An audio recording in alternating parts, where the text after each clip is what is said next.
हा नमस्कार रणजित भाऊ. मित्रांनो, माझं नाव रणजित आहे. मी दारुड आहे.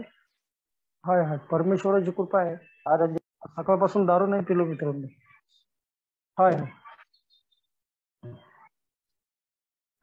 जे मी माझ्यासाठी करू शकत नव्हतं ते परमेश्वराने केलं आहे, नक्की आहे. आणि हा अनुभव प्रत्येक दिवशी मला मिळत आहे मित्रांनो. आभारी आहे मी.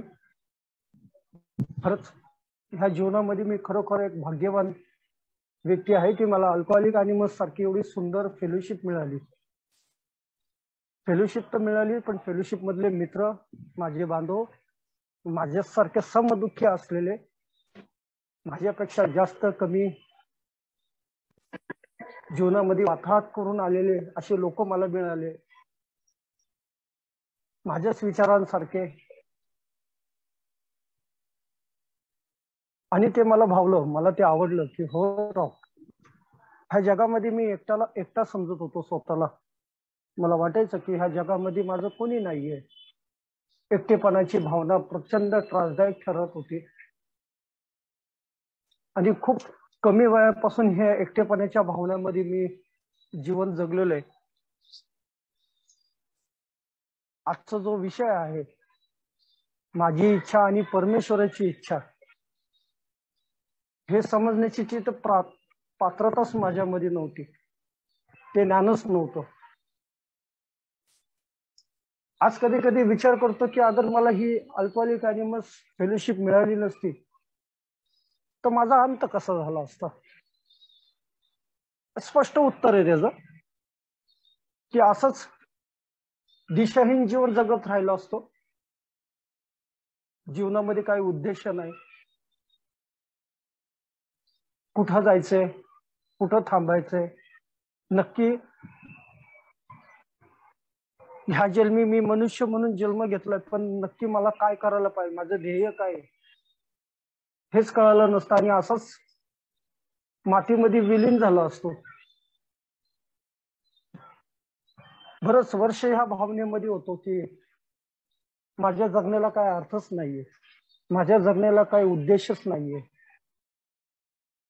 आणि ती एकटेपणाची भावना प्रचंड त्रासदायक ठरत होती. पण त्यातून बाहेर पडण्याचा मार्ग मला मिळत नव्हता. वेगवेगळे पुस्तकं वाचत होतो, पण ते माझ्या हृदयापर्यंत त्या शब्द कुठं जात नव्हते, ते लागत नव्हते मला ते शब्द.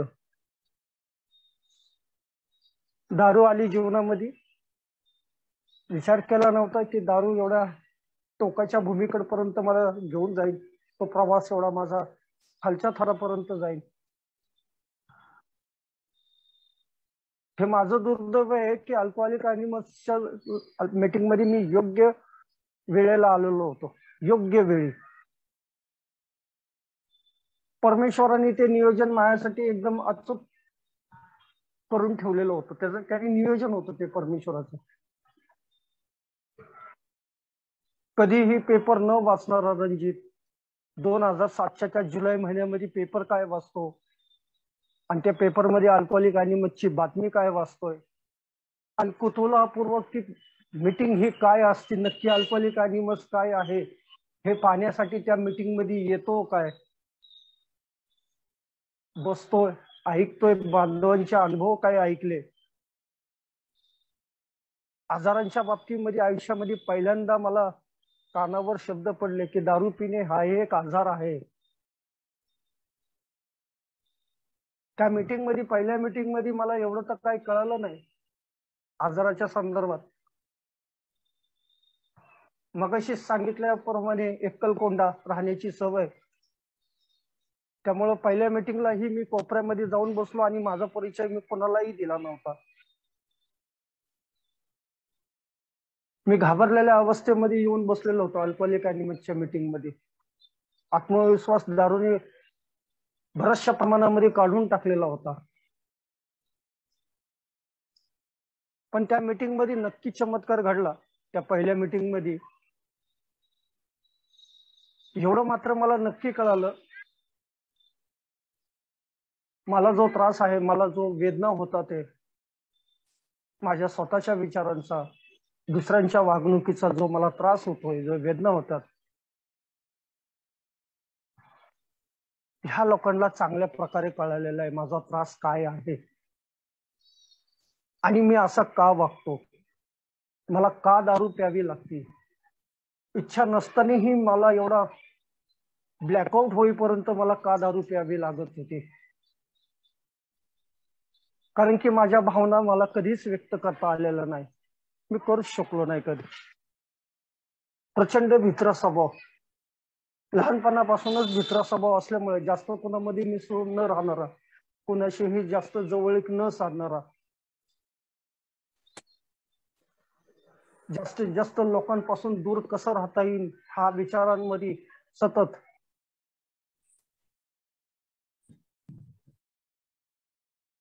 पण त्या मीटिंग मध्ये मला त्या बांधवांचे शेअरिंग ऐकलं आणि मला लक्षात आलं की हो राव, ह्या लोकांना माझा त्रास चांगल्या प्रकारे माहिती आहे, ह्यांना कळालेलं आहे मला काय त्रास होतोय. जे इतके वर्ष मी गोंधळलेल्या अवस्थेमध्ये होतो, नुसताच विचार करत होतो माझ्याच बाबतीत हे का घडतंय आणि हे माझ्याच बाबतीत का होतंय, हे जे काही प्रश्न मला वारंवार त्रासदायक ठरत होते, मी खूप चांगले प्रयत्न करत होतो जीवन जगण्यासाठी, धडपडत होतो, पण वारंवार मला अपयश यायचं. आणि ते अपयश काय येत होतं, अपयशातून आलेली निराशा आणि त्यानंतर आलेली दारू, हे असं ते कंबाईन झालं होतं सगळं.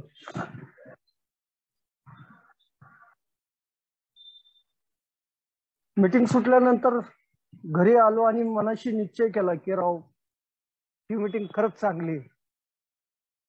आणि दुसऱ्या दिवसापासून मीटिंग मध्ये मी परत गेलो, आता स्वतःहून गेलो. दारू थांबली. 2007चा हा प्रसंग, दारू थांबली. मला वाटत होतं जीवनामधली सगळ्यात मोठी समस्या माझी ही दारू आहे. एकदा अगर माझी ही दारू थांबली ना, मग मी पूर्वीसारखा एकदम चांगला, सुजवळ, प्रामाणिक, दयाळू असं माझं व्यक्तिमत्व आहे. आणि मी पूर्वीसारखाच व्यक्तिमत्व माझं परत होईल, हे जे काय माझे विचार होते, जी माझी समज होती,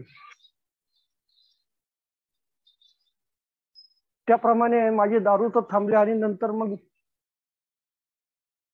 एक वेगळ्याच जगामध्ये मी जगायला लागलो, काल्पनिक दुनियेमध्ये. मी काहीतरी वेगळं आहे, मी काहीतरी साध्य केलेलं आहे. दारू थांबली ही जीवनातली सगळ्यात मोठी माझ्या जीवनातली अचिव्हमेंट आहे. अशा ज्या काही भावना होत्या, असे जे काही विचार होते, त्या विचारांची चिटकून राहिली.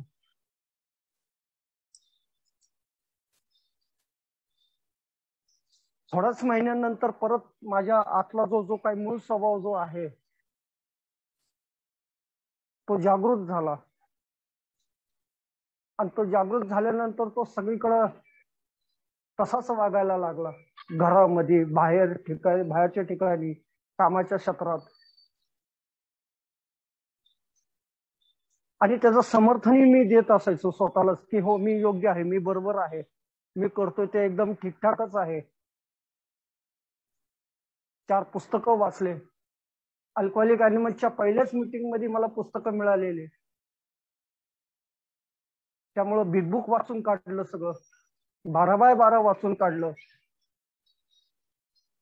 आणि नंतर मग जो रणजित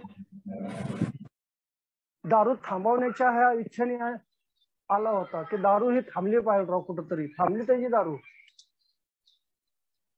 ज्या बांधवांनी मला प्रचंड सहकार्य केलं, मदत केली, ज्यांनी माझा हात धरून ठेवला, आता नंतर त्याच बांधवांच्या समोर मोठ्या मोठ्या शब्दांचे उच्चारण करायला लागला पुस्तकातले. स्वतःचे ज्ञान, स्वतःची हुशारी, स्वतःचा अभ्यास, ह्याचा प्रचंड घमंड आल्या. पण अंतर्मन नेहमी मला सांगायचं की जे काही तू सांगतोय त्याचा खरं तर अर्थ तुलाच समजलेला नाही, हे माझं अंतर्मन मला वारंवार सांगायचं. पण मान्य करत नव्हतो मी की माझ्याकडे ज्ञान नाहीये म्हणून. माझ्याकडे ज्ञान असेल तर ते कमी आहे, ह्या गोष्टीचा स्वीकारच झाला नाही मला. सतत इतरांसमोर उठवून दाखवणारा, उठवून ही अशी वृत्ती, 4 लोकांसमोर उठून दाखवायचं. तर माझ्यातल्या ज्या कमतरता आहेत त्या कुणाला दिसावा नाही ना, माझ्यामधल्या कमतरता. म्हणून मला प्रथम स्थानावर राहणं भाग होतं. आणि ते ए मध्ये पण तो प्रथम स्थान, ते घरामध्येही प्रथम स्थान, समाजामध्ये आणि कामाच्या क्षेत्रात, ह्या चारही बाजूला ते प्रथम स्थान मला हवं होतं. आणि ते प्रथम स्थान मिळवण्यासाठी मग वाटेल त्या करायची तयारी. मग ते नैतिक अनैतिक ह्याच्याशी माझा काही संबंध नाही.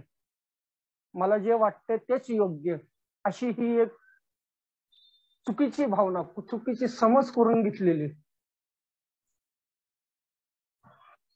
थोड्याच वर्षानंतर परत दारूचा ग्लास हातात आला आणि आयुष्याची धुळधाण झाली. धुळधाण अशी तशी नाही धुळधाण झाली. आता पूर्वी जेवढी धुळधाण नव्हती झाली त्यापेक्षा टिप्पटली धुळधाण झाली. त्याचं कारण हे की मी हे विसरून गेलो की अल्कोहोलिक अनोनिमसच्या प्रत्येक सभेमध्ये फक्त आणि फक्त परमेश्वराचंच चालतं, त्याचीच इच्छा चालते. हे जे काय अल्कोहोलिक अनोनिमसचं सूत्र आहे की कुठली तरी एक शक्ती आहे ती अल्कोहोलिक अनोनिमसची प्रत्येक सभा चालवती, ते मी विसरलो होतो. आणि त्याचे मग परिणाम पण मला भोगावे लागले. आज कुठं कुठं थोडस जरा डोळे उघडायला लागलेत माझे की नाही बाबा, अल्कोहोलिक अनोनिमसचा प्रत्येक ग्रुप हा परमेश्वराच्या मार्गदर्शनाखालीच चालतो. कुणीही अधिकारी नाहीये इथं, कुणीही अधिकारी नाही. मी सेवक आहे. त्यांनी जे कार्य मला सांगितले ते सांगतो, ते कार्य मला प्रामाणिकपणे करायचंय. हे समजायला खूप वेळ लागला मला, ह्या गोष्टी समजायला. पण ज्या अवस्थेमध्ये परत अल्कोहोलिक अनोनिमस मध्ये आलो, मला स्वतःही विश्वास नव्हता की आता परत जीवनाकडे काहीतरी सकारात्मक होईल, माझ्या बाबतीमध्ये चमत्कार घडेल. तो विश्वास पण माझ्यामध्ये संपूर्णपणे गेलेला होता. आयुष्यातल्या चारही बाजूनी मार खाल्लेला. घर गेलं, कुटुंब गेलं, सरकारी नोकरी गेली, धुळधाण झाली, रस्त्यावर यावं लागलं, रस्त्यावर जीवन जगावं लागलं, भीक मागावी लागली, कित्येक वर्ष आंघोळ नाही, अशा अवस्थेमध्ये मी राहिलेलो आहे. माझा जीवनाचा प्रवास घडलेला आहे. 2015 मध्ये परत ज्यावेळेस मला आठवलं की कधीतरी मी अल्कोहोलिक अनोनिमस मध्ये गेलो होतो आणि माझी दारू थांबली होती, हे ज्या दिवशी मला आठवलं त्या दिवशी संध्याकाळी परत मी होतो त्या अवस्थेमध्ये मी अल्कोहोलिक अनोनिमस मध्ये आलेलो आहे. आणि स्वतःकडे बघून मला स्वतःची लाज वाटत होती की 2007 मध्ये आलेला रणजित त्यावेळेस कसा होता आणि आता 2015 मध्ये आलेला परत चाललेला रणजित आता त्याची अवस्था कशी आहे. लाज वाटली.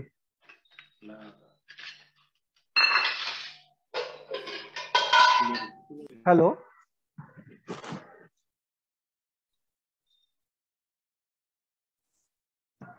लाज वाटली मित्रांनो जीवनाकडे बघून की हे काय घडलेलं आहे जीवनात. थांबलो मित्रांनो, भीतीग्रस्त होऊन थांबलो. जाण्याची हिंमत होईना मला वर्गामध्ये, कारण की मला ओळखणारे बरेचसे बांधव तिथं होते बसलेले. आता माझे विचार मला त्रासदायक ठरायला लागले की मी अगर आता वर्गात परत मीटिंग मध्ये गेलो तर माझा हा अवतार बघून जे बांधव मला ओळखतात ते काय बोलतात, त्यांचा बघण्याचा दृष्टिकोन माझ्याकडे कसा असेल, ते कुठल्याही दृष्टीने माझ्याकडे बघतात, मला हसतात. कारण की मला पाहिलं होतं ना 2007 मध्ये माझा तो ऍटिट्यूड, माझं ते राहण सहन सगळं काय पाहिलेलं होतं बांधवांनी. आणि आता 2015 मध्ये परत तेच बांधव मला पाहणार होते. भिकारी अवस्थेमध्ये, पायात चप्पल नाही, हातभर खाली पॅन्ट फाटलेली, मळके कपडे, कित्येक वर्ष आंघोळ नाही, दाढी वाढलेली, केस वाढलेले, शरीराचा उग्र वास, अशा अवस्थेमध्ये अल्कोहोलिक अॅनिमस. विचार आला की मागं फिरावं, पण त्या दिवशी परमेश्वराने पाठीवर हात ठेवला आणि त्यांनी विचारलं, का थांबला रणजित इथं? त्या परमेश्वराला म्हणलं की मला भीती वाटते परत मीटिंग मध्ये यायला. मला बघणारे, मला ओळखणारे बांधव काय म्हणतात. आणि त्या परमेश्वराने माझा हात धरला आणि मला परत ह्या वर्गामध्ये येऊन बसवलं. म्हणले, चल मी आहे तुझ्या बरोबर. कोण काय बोललं तर मी बोलतो त्यांच्या संगी, चल माझ्या बरोबर. आणि तो परमेश्वर होता अल्कोहोलिक अॅनिमसचा आपला एक सदस्य, जो आज ह्या जगात नाहीये. हे सगळं परमेश्वरांनी नियोजन केलेलं माझ्या बाबतीत. ते आज कुठंतरी समजते. त्या दिवशी अगर त्या बांधवांनी माझ्या पाठी मला ओळखलं नसतं आणि माझ्या पाठीवर हात ठेवला नसतं, तर एखाद दिवस मी परत मागं फिरलो असतो दारू प्यायला. आणि आजपर्यंत तर जिवंतच नसतो, 100% जिवंत नसतो. कधीच माती झाली असती माझ्या शरीराची. पण तो एक चान्स परत एकदा मला परमेश्वराने दिला.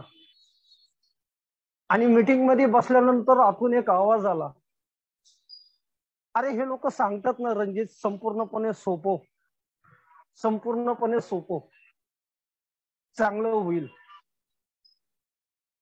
बघ तरी एकदा प्रयत्न करून. असं पण आता वाईट होण्यासारखं काय राहिलंय तुझ्या जीवनामध्ये? प्रयत्न तर कर.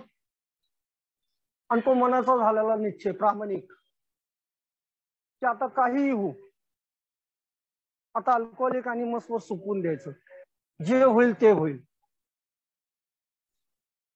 आणि मित्रांनो, आयुष्य बदललं, आयुष्य बदललं मित्रांनो.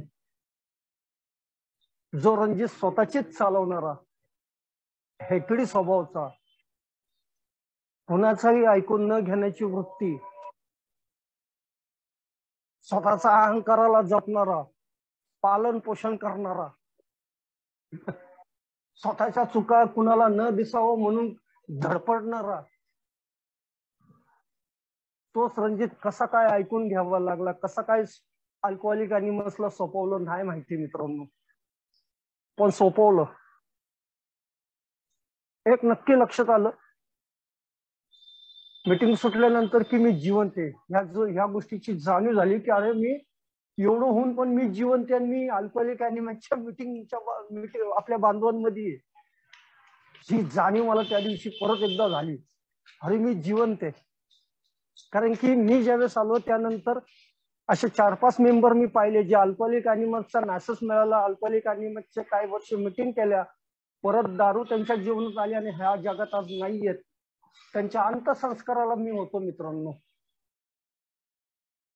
आणि मी जेव्हा स्वतःला पाहिलं की अरे मी जिवंत आहे, त्या दिवशी मी मान्य केलं की हो राव, कुठली तरी एक शक्ती आहे,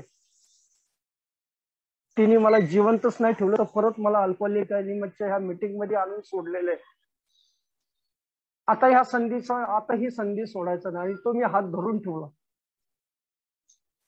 काय बांधवांनी मला खूप अमूल्य असं सहकार्य केलं, शब्दांचे. अजून एक जुने सभासद होते, ह्या जगात नाहीये. मीटिंग सुटल्यानंतर मला म्हणले, आता अजून काय बाकी आहे का तुझं? आता अजून काय जाण्याचं बाकी आहे का? गप होतो मित्रांनो, मान खाली घालून. पण त्यावेळेस ते कडक शब्दात मला बोलले होते, आता अल्कोहोलिक अॅनिमस मध्ये आलाय तर अल्कोहोलिक अॅनिमसच्या मीटिंगचा हात नको सोडू. तो दिवस आणि आजचा दिवस, 2015चा दिवस तो आणि आजचा दिवस, अल्कोहोलिक अॅनिमसच्या मीटिंगचा हात नाही सोडला मित्रांनो. एकदा आयुष्यात घोडचूक केलेली आहे मी, आता कळालं, आता परत ती घोडचूक नाही करायची. वारंवार त्याच चुका करायच्या नाही. आणि मित्रांनो, आयुष्य सुंदर झालं मित्रांनो, एक दिवसाच्या हिशोबाने. हे बघतोय मित्रांनो. पण थोड्या दिवसामध्ये ज्यावेळेस मी आता ह्या मीटिंग चालू व्हायच्या अगोदर जे प्रिएम्बल वाचलं गेलं आणि ज्यावेळेस मला सांगितलं की रणजित हे प्रिएम्बल वाच, आणि तिथं मित्रांनो माझं आयुष्य बदलून गेलं. ह्या लिटरेचरने माझं आयुष्य बदललं. ज्या समस्या जे प्रश्न मी घेऊन अल्कोहोलिक अनोनिमस मध्ये दुसऱ्यांदा आलो, माझ्याच बाबतीत का घडलं, मी एवढं असं काय मोठं पाप केलं, मी एवढं कुणाचं काय नुकसान केलं, मी अजस होत्याचं नव्हतं का झालं, मी देशोधडीला का लागलो, हे जे काही प्रश्न होते मला आणि त्या प्रश्नांचे उत्तर मला हवे होते, ह्या प्रिएम्बल मध्ये मला मिळालं मित्रांनो. एका वाक्यात त्यांनी मला प्रश्नाचं उत्तर मिळालं आणि ते होतं, आमच्या मार्गाने जे लोक प्रामाणिकपणे जातात त्यांना क्वचितच अपयश आलेले आम्ही पाहिले आहे.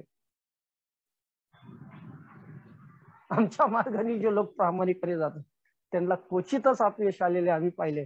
आणि ज्यांच्यामध्ये सुधारणा होत नाही ते असे लोक की जे या साध्या सुध्या कार्यक्रमाचा संपूर्णपणे स्वीकार करत नाही. माझं उत्तर मला मिळून गेलं. प्रामाणिक अल्कोहोलिक अनोनिमसच्या ह्या रिकव्हरीच्या मध्ये प्रामाणिक शब्दाला खूप महत्व आहे, खूप महत्व आहे. हा संपूर्ण माझी रिकव्हरी त्या प्रामाणिकपणावर आधारित आहे. ती जी नीव आहे, जी वीट आहे, त्या विटेवर जे काय माझं एक एक मजला मी बांधणार आहे, मला वर जाणार आहे, जसा ती वीटच अगर मजबूत नसेल तर मग काय खरं नाही. आणि ती प्रामाणिकपणेची वीट होती, ती माझी प्रामाणिकपणेची वीटच नव्हती माझ्याकडं, मी ठेवलीच नाही ती वीट जीवनामध्ये. आणि तिथं माझं नैतिक अधोपतन झालं होतं. प्रश्न विचारला, अरे हे प्रामाणिक नक्की कोणाशी येत रे रणजित, तू आतापर्यंत कधी राहिलास, कधी स्वतःशी तरी प्रामाणिक राहिलास का? आणि त्याचं उत्तर एका शब्दात मिळालं नाही. साधा सुद्धा मला कार्यक्रम दिलेला होता, साधा सुद्धा कार्यक्रम सूचना केली, पण ती घेण्याची इच्छा मिळाली ना, बाद झालं ना. अजून मला का हवंय ही वृत्ती, मग मुक्तता मिळाली, बस. I can manage, I can handle, मला सगळं काही ज्ञान आहे, मी सगळं काय करू शकतो, शून्य, मला काही कळत नाही, हे मला त्यावेळेस कळलं. शून्य आहे मी, माझी अक्कल हुशारी आता माझं जीवन जगण्याला काही उपयोगी पडणार नाही, आणि ती पडलेली पण नाही माझी अक्कल हुशारी.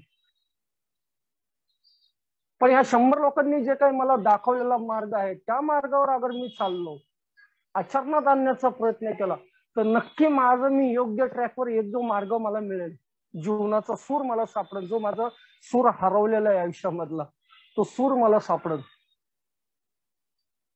पण स्वबळावर हे जीवन नाही ना जगू शकत, इच्छाशक्ती स्वतःच्या स्वबळावर नाही नाही नाही नाही. आता मला कुणाची तरी मदत घ्यावी लागेल. अल्कोहोलिक अनोनिमस मध्ये हे दुसरी गोष्ट खूप महत्वाची मला लक्षात आली, मदत घेणे, मदत मागणे. माझ्या अहंकाराचं खच्चीकरण करायचं असेल तर मला मदत मागावीच लागेल. मी आज पण मदत मागतो मित्रांनो, हो, कारण की मला लक्षात आलेलं आहे मदत मागावीच लागणार आहे. स्वबळावर नाही जगते आणि जगू पण शकत नाही. हा जो काय भ्रम आहे, हा भ्रम काढून टाक. आणि तो निघला मित्रांनो. ते भ्रम हे जे काय मी स्वतःच्या बाबतीत, जीवनाच्या बाबतीत जे काय भ्रम करून ठेवलेले होते, ते कसे निघून गेले मित्रांनो. एक मार्गदर्शक घ्यावा लागेल, आणि एक परमेश्वराच्या कृपेने एक मार्गदर्शक मिळाला. खूप चांगला मार्गदर्शक होता, या जगात नाही आज. त्याच्या बाबतीत एक विशिष्ट सांगायचं म्हणजे, मरेपर्यंत त्यांनी माझं कुठलीही गोष्ट ऐकली नाही. माझ्या होला हो कधीच त्यांनी होकार दिला नाही, कधीच नाही.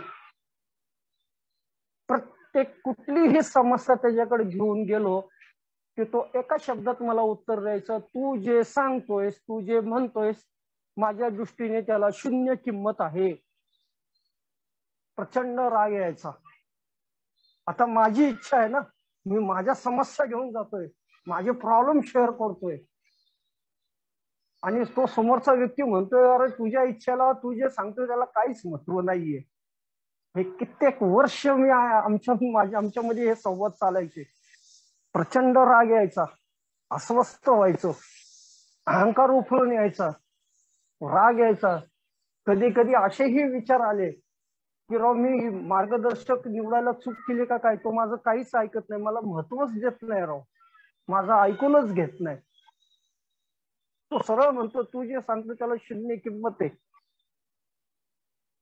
पण माहिती नाही, धडसोड वृत्तीचा असलेला रणजित, धडसोड मनमर्जीप्रमाणे जीवन जगणारा आणि मनमर्जीप्रमाणे लोक निवडणारा, जे माझ्या फॉलो हो मिळवणारे, जे मला मान सन्मान देणारे, जे माझी इज्जत करणारे, अशाच लोकांबरोबर मी राहणारा व्यक्तिमत्व आहे.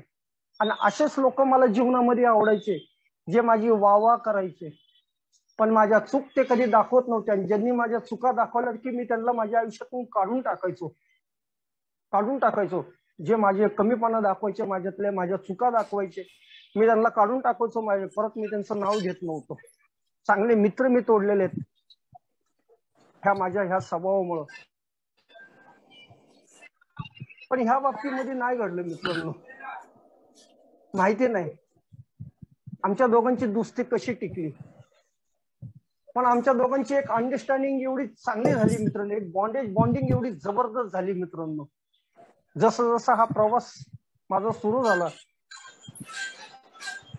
त्या तत्वांचा प्रोग्राम जेव्हा सुरू झाला मित्रांनो, त्यावेळेस मात्र हळूहळू तो विश्वास संपादन झाला. एक विश्वास निर्माण झाला की हा व्यक्ती भलं माझं आयुष्यात काही चांगलं नाही केलं तर माझं वाईट तरी नाही करणार, मला वाईट सल्ले आणि वाईट मार्ग नाही दाखवणार. कोरोनाच्या शेवटच्या ह्याच्यामध्ये मित्रांनो माझा स्पॉन्सर गेला मित्रांनो. एक दिवस अगोदर माझ्यामध्ये आणि त्याच्यामध्ये संवाद झालेला होता. व्हेंटिलेटरवर होता, आणि व्हेंटिलेटरवर असताना सुद्धा ज्यावेळेस सांगितलं की पुण्याचा रणजित आहे म्हणून, एवढा सिरियस असताना जीवाची पर्वा न करता व्हेंटिलेटरवरून पण तो माझ्या संगी बोलला फोनवर की रणजित, अल्कोहोलिक अनियमच्या मीटिंगचा हात नको सोडू. ही दुसऱ्यांदा मला वॉर्निंग भेटली मित्रांनो. पासिटॉन, त्यावेळेस कळालं पासिटॉन काय असतं. मी नुसतं ऐकलं पासिटॉन हे शब्द मी वाचलेले, पण प्रत्यक्षात कृतीमध्ये कसे आणतात बांधव हे मी मला माझ्या स्पॉन्सर कडून लक्षात आलं की स्वतःचा जीव चाललाय, मरायच्या दारात आहे, आणि तरी तो माझ्यासारख्याला म्हणतो रणजित अल्कोहोलिक अनियमच्या मीटिंगचा हात नको सोडू. आणि दुसऱ्या दिवशी ह्या जगाचा निरोप घेतला मित्रांनो. त्यांनी जे काही तत्व मला सांगितले मित्रांनो, ते तत्व आज सुद्धा आचरणात आणतो, ते लक्षात राहिलेले आहेत मित्रांनो. माझी बिलकुल इच्छा नव्हती की माझा भूतकाळ मी खोदून काढावा, माझी बिलकुल इच्छा नव्हती. पण आता माझा आपला कार्यक्रमच मला सांगतो हा संपूर्णपणे मनाच्या विरोधात जाऊन कार्यक्रम आहे. मनाच्या विरोधाभास आहे सगळा. आता जे तुला वाटतं ना करायचं नाहीये तेच तुला करावं लागेल, आणि जोपर्यंत ते तू करणार नाही तोपर्यंत तुला तुझ्या जीवनाचा जो सूर हरवलेला आहे तो सूर सापडणार नाही. तुला ते करावंच लागेल. मग आता तुझी इच्छा काम नाही करणार, आणि माझ्या इच्छेने मी बघितलं माझ्या इच्छेने काहीच काम नाही केलं. आता मला त्या परमेश्वराचीच इच्छा, त्याचीच इच्छा जाणून घेऊन आणि त्या इच्छेप्रमाणेच मला जीवन जगावं लागणार. त्याची इच्छा काय आहे, तर त्याची इच्छा आहे की बाबा तुझ्या आयुष्यामध्ये जे काही तू घडलेलं आहे, पहिली गोष्ट हे की कुठल्या तरी एका शक्तीवर तू विश्वास ठेव.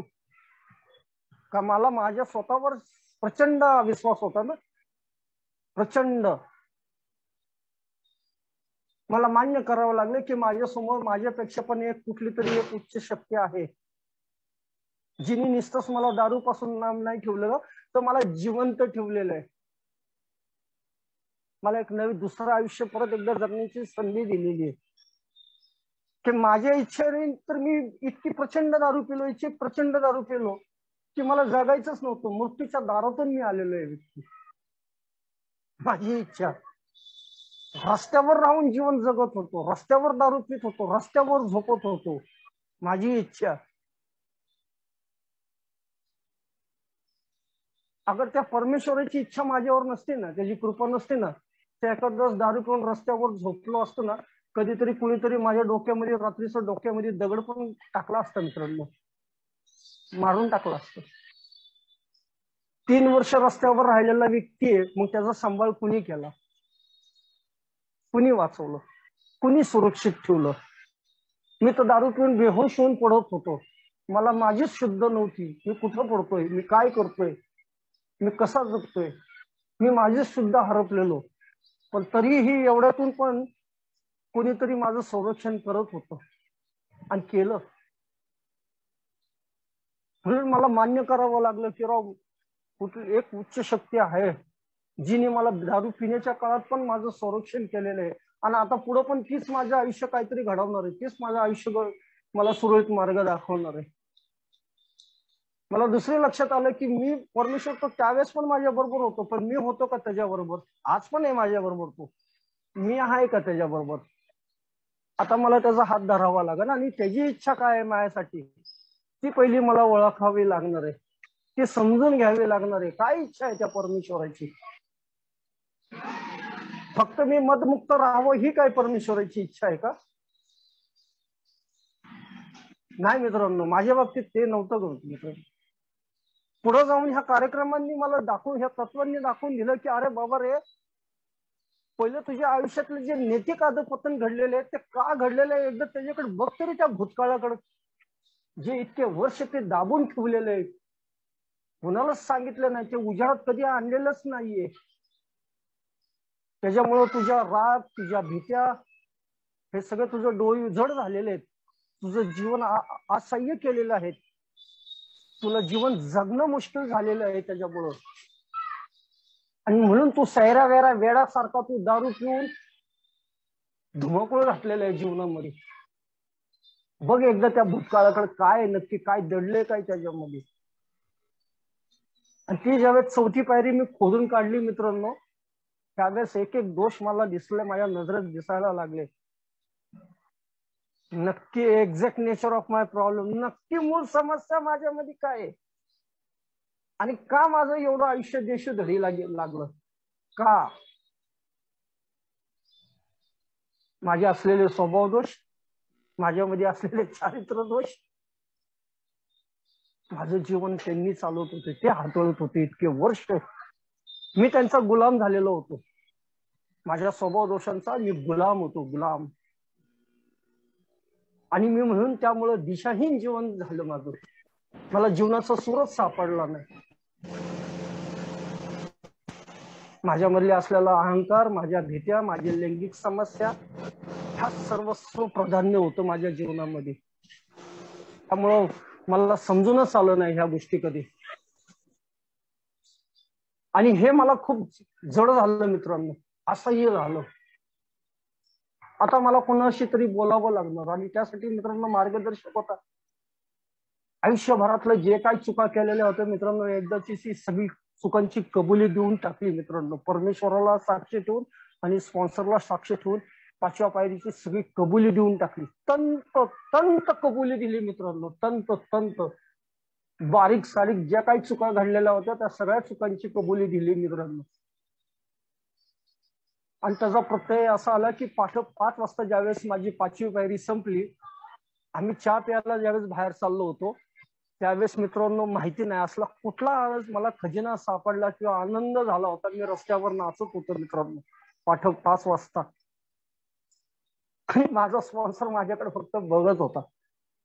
तो कुठला एवढा आनंद झाला होता, असं काय मला सापडला होता खजिना मित्रांनो, की मी रस्त्यावर नाचत होतो दारू न पिता मित्रांनो. हे अद्भुत आहे, हे अद्भुत आहे, हे अमूल्य आहे मित्रांनो माझ्या जीवनामध्ये. आणि तिथून पुढे मित्रांनो ज्यावेळेस 6व्या 7व्या पायरीवर आलो, स्वभाव दोषांवर बघायला लागलो, प्रचंड त्रासदायक ठरायला लागले. आता माझा झगडा इतरांशी संपला मित्रांनो, माझा झगडा आता माझ्याशी सुरू झाला. माझी इच्छाप्रमाणे माझ्या स्वभाव दोषांवर मी काम करायला लागलो, ते काढण्याचा प्रयत्न करायला लागलो जाणीवपूर्वक, आणि प्रचंड त्रासदायक ठरायला लागलं. उलट मला प्रचंड अस्वस्थ केलं मला, कारण की माझे स्वभाव दोष मला कमी होताना दिसनाच, उलट ते वाढून जास्तीच मला वाढलेले दिसायला लागले. अति उग्र हो, माझे डोळी जड झाली मित्रांनो. परत भीतीग्रस्त झालो, वैफल्य झालो, डिप्रेस मध्ये आलो मित्रांनो मी. पुस्तक उघडल्यानंतर लक्षात आलं की 7व्या पायरीची प्रार्थना म्हण बाबा, फक्त आणि फक्त तो परमेश्वरच हे स्वभाव दोष तुझ्यातले काढू शकतो. कुणामध्ये ते काढायची ताकद नाही, तुझ्यामध्ये पण ती शक्ती नाहीये, फक्त आणि फक्त तो परमेश्वर. आज सुद्धा मित्रांनो 7व्या पायरीची प्रार्थना न चुकता रोज बोलतो मित्रांनो.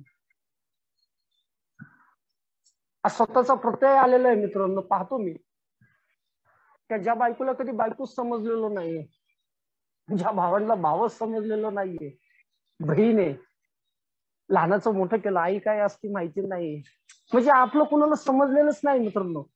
स्वतःच्या इच्छाला, स्वतःच्या जीवनालाच अधिक महत्व दिलेलं व्यक्तिमत्व आहे मी. माझा आनंद, माझं सुख, माझा पैसा, माझी प्रतिष्ठा, माझं माझं माझं फक्त माझी इच्छा, ह्यालाच जास्त महत्व दिलेला व्यक्ती. पुढे लक्षात आलं 98वीला, बाबा रे, आता खरं माणूस म्हणून तुला नीट जगायचं असेल ना, माणूस म्हणून तरी नीट जगायचं असेल तर प्रामाणिकपणे परमेश्वराच्या आणि तुझ्या आजूबाजूचे जे लोक आहेत त्यांची तुला सेवा करावी लागेल. परमेश्वराची इच्छा ही आहे तुझ्यासाठी. तुला अगं शांतता हवी आहे, तुला प्रसन्नता हवी आहे, तुला मनाची शांतता हवी आहे, तर परमेश्वराची सेवा कर आणि तुझ्या भोवतीतले जे लोक आहेत त्यांची सेवा कर. आता त्याशिवाय हे ज्या काही पश्चातापाच्या भावना आहेत तुला, जे अजूनही तुला भूतकाळाकडे घेऊन तुला दुःखी करत आहेत, तुझा राग अजूनही उफळून येतो, ज्यांनी ज्यांनी तुझ्यावर अन्याय केलेला आहे, ह्या भावना जे उफळून येतात ते तुला त्रासदायक ठरत आहेत, ते अस्वस्थ करत आहेत तुला, ह्याच्यातून अगर तुला बाहेर पडायचं असेल तर तुला सेवा करावी लागेल. आता त्यांच्या चुकांकडे लक्ष नको देऊ. जसे माझ्यामध्ये जे काही स्वभाव दोष आहेत तसे त्यांच्याही मध्ये स्वभाव दोष आहेत, हे तुला जाणीव करावी लागेल. हे लक्षात ठेव. आयुष्यामध्ये कधीही कुणीही वाकू शकलं नाही मित्रांनो. मला जन्म देता वडील पण नाही वाकू शकले, गेले गेले माझे वडील. 4 भाऊ आहेत, ते पण मला आयुष्यात, माझ्या नात्यांमध्ये मला कुणीही वाकू शकलं नाही मित्रांनो. का गुंडेगिरी प्रवृत्तीचा व्यक्तिमत्व आहे मी. गुंडेगिरी लहानपणापासून गुंडेगिरी क्षेत्रामध्ये राहिलेला असल्यामुळं गुंडेगिरी वृत्ती आहे, आणि हे गुंडेगिरी वृत्ती असल्यामुळं सगळीकडे बदनामी, समाजामध्ये, नात्यांमध्ये, कुटुंबामध्ये सगळीकडे बदनाम गुंड प्रवृत्तीचा. त्यामुळं लोक घाबरायचे, लोक डसकायचे. तोच रणजितला आज ज्यावेळेस पाहतात लोक, आश्चर्य वाटतं त्यांना, एवढा कसा बदल होऊ शकतो, एखाद्या दारुड्यामध्ये एवढा कसा बदल होऊ शकतो. जो रस्त्यावर लोळायचा, रस्त्यावर झोपायचा, रस्त्यावर भीक मागायचा, एवढा कसा काय बदल होऊ शकतो. सगळ्यात प्रथम मित्रांनो मला हे लक्षात आलं, बऱ्याच वेळा मी ऐकलं होतं की रिकव्हरी ही घरापासून सुरू झाली पाहिजे, बाहेरून नाही, ए मधून नाही, तर तुला घरातून सुरू झाली पाहिजे. आणि तिथं मित्रांनो मी जास्त लक्ष दिलं, माझ्या कुटुंबाकडे लक्ष दिलं. का सगळ्यात जास्त हानी आणि सगळ्यात जास्त नुकसान, सगळ्यात जास्त त्रास मी माझ्या कुटुंबाला दिलेला आहे मित्रांनो. आता परमेश्वराची इच्छा आहे की ज्यांना तू त्रास दिलेला आहे, ज्यांना तू दुखवलेला आहे, ज्यांचं आयुष्य तू उद्ध्वस्त केलेलं आहे, त्यांच्या आता उपयोगी पडावं लागेल तुला, त्यांना मदत करावी लागेल. कारण की हे कधीच केलेलं नाही ना, दुसऱ्यांच्या उपयोगी पडण्याची पात्रताच माझ्यात नव्हती. माझ्यात ती शक्ती नाही, पण परमेश्वरामध्ये तेवढी शक्ती आहे ना. तो सर्वस्वी आहे, सर्वस्वी. तो काय नाही करू शकत. अशक्य असलेली गोष्ट तो शक्य करू शकतो. ज्या बायकोला प्रचंड त्रास दिला, 20 वर्ष, आज लग्नाला 27 वर्ष झाले मित्रांनो, त्यातले मागचे 28 वर्ष, मागच्या मित्रांनो 20 वर्ष प्रचंड त्रास दिलेला आहे, मानसिक, भावनिक, शारीरिक, आर्थिक.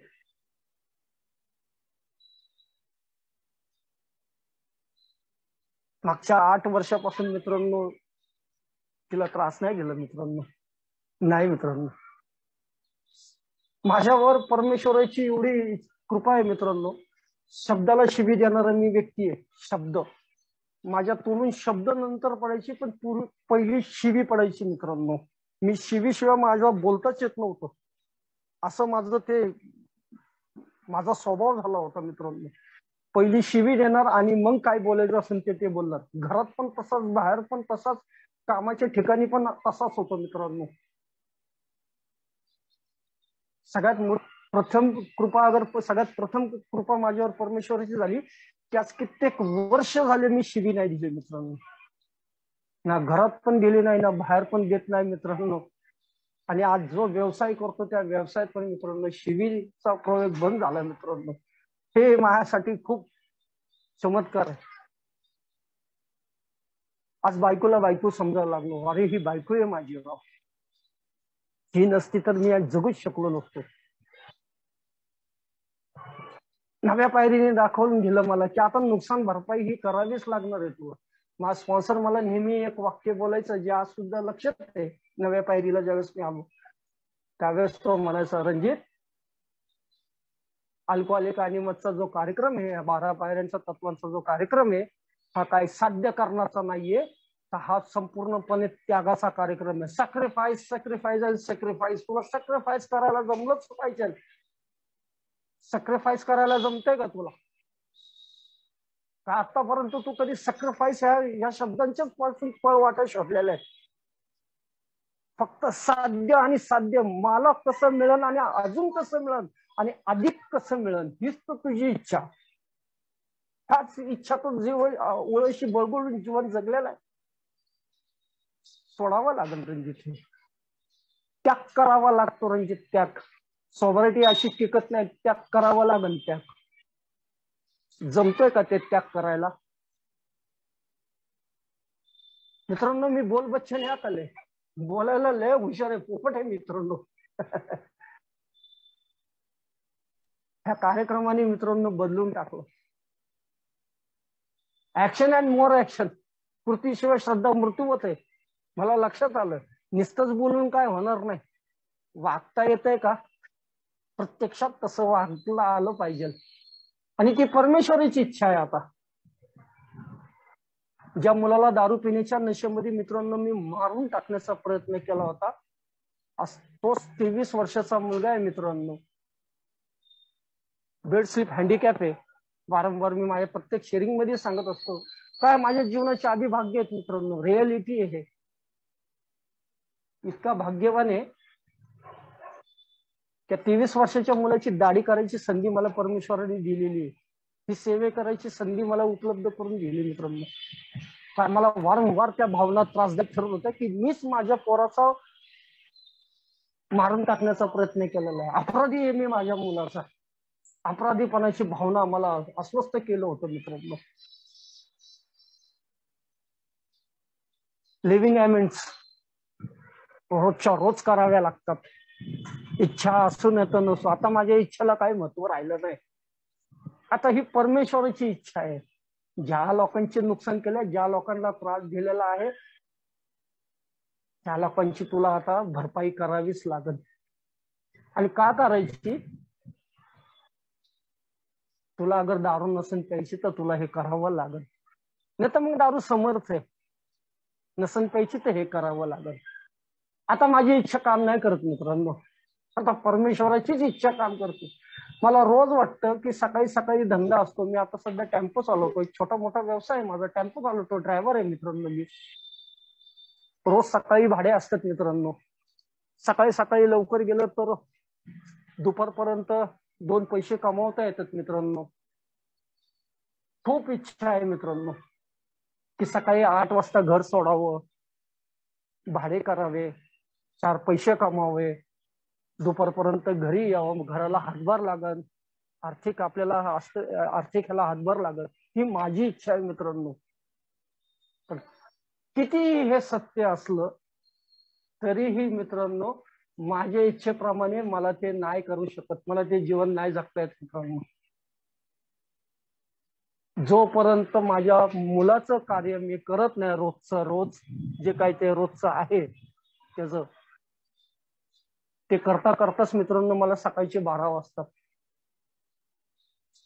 कधी कधी मन दुःखी होतो, कधी कधी राग येतो, कधी कधी स्वतःला कोसतो, काय माझ्या नशिबाला हे राव. कमवायचं पण मीच, घरातलं बघायचं पण मीच, मी काय काय करायचं. काय करायचं मी?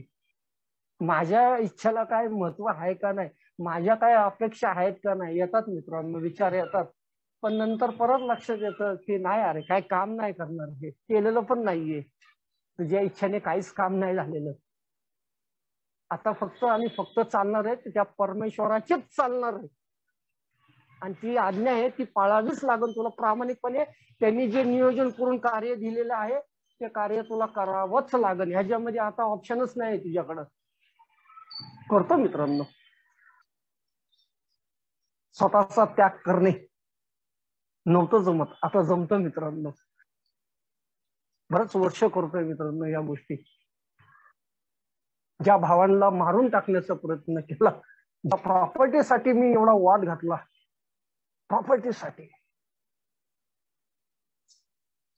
नव्या पायरीत लक्षात आलं मूळ कारण तर हे आर्थिकच आहे, पैसाच आहे राव. त्या पैशामुळं माझे नातेसंबंध सगळे बिघडले, रक्ताचे नातेसंबंध बिघडले, वैरी झालो मी, त्यांच्या जीवावर उठलो मी. घरामध्ये सिलेंडर ब्लास्ट करण्याचा प्रयत्न केला होता मित्रांनो. अख्ख्या कुटुंबाला मारून टाकण्याचा प्लॅनिंग केला होता मित्रांनो. नुसताच प्लॅनिंग नाही, ते कृती पण केली होती. सगळ्या घरामध्ये मी गॅस लीक करून टाकला होता. बराच स्फोट झाला नाही, आता आज कुणी जिवंत नसतं मित्रांनो. नव्या पायरीमध्ये लक्षात आलं की ज्याच्यामुळे एवढं टोकाच्या नात्याला गेलेले, एवढे दुश्मन झाले तुझ्या, तू दुश्मन करून घेतलेलं आहेस ह्या पैशासाठी. सोडायला जमायला लागेल, सोडावं लागेल. नाही काम करणार हे. ही जी तुझी इच्छा आहे ना, माझी प्रॉपर्टी, भले ते आहे आजोबा पंजोबांची, पण ते माझं माझं माझं आणि मला पाहिजे, मला पाहिजे, मला पाहिजे, हेच तर माझ्या दुःखाचं खरं कारण होते. सोडावं लागलं, सोडलं मित्रांनो, सोडलं. लक्षात आलं जे मी माझं कष्टाने कमवत होतो ते मला नीट टिकवता आलं नाही, माझी नोकरी मला नीट टिकवता आली नाही, तर ते काय टिकणार आणि ते काय टिकवणार आहे मी. आता जे काय आहे सो कष्टाने जे काय कमवून तेच माझं आहे. आणि ज्या गोष्टींमुळे तो त्रासदायक ठरलेला आहे, ज्या गोष्टींमुळे तुला दुःखी करत आहेत, अशा गोष्टींचा फायदा काय साध्य झालं तरी, मिळालं तरी फायदा काय? तुझं मन अगर शांत नाहीये, तुझ्या मनामध्ये प्रसन्नता नाहीये, तर ते एवढी धन मिळून पण फायदा काय? कशासाठी करतोयस? काय उपयोग होणार आहे? सोडून दिलं मित्रांनो. तो एक क्षण मनाचा निश्चय केला, नाही घ्यायचं, नाही पाहिजे. 8 वर्षानंतर मित्रांनो आता माझ्या भावाबरोबर माझे संबंध आले मित्रांनो, आणि मी भावांची माफी मागितली मित्रांनो. कोण झुकवणार रणजितला? रणजितची तर कधीच इच्छा नव्हती की भावांच्या पाया पडावं आणि माफी मागावी मी केलेल्या कृत्यांबद्दल. पण परमेश्वराची इच्छा होती की त्यांनी बरोबर त्या वेळेला बरोबर नियोजन करून ठेवलं होतं की 8 वर्षानंतर रणजितला बरोबर मी झुकवणार, आणि तो प्रसंग आला. आणि मित्रांनो मी नम्रपणे माझ्या भावांच्या पाया पडून माफी मागितली, माझ्या कृत्यांची कबुली दिली मित्रांनो. आज माझ्या तिन्ही भावांबरोबर एवढे चांगले संबंध आहेत, खूप चांगले संबंध आहेत.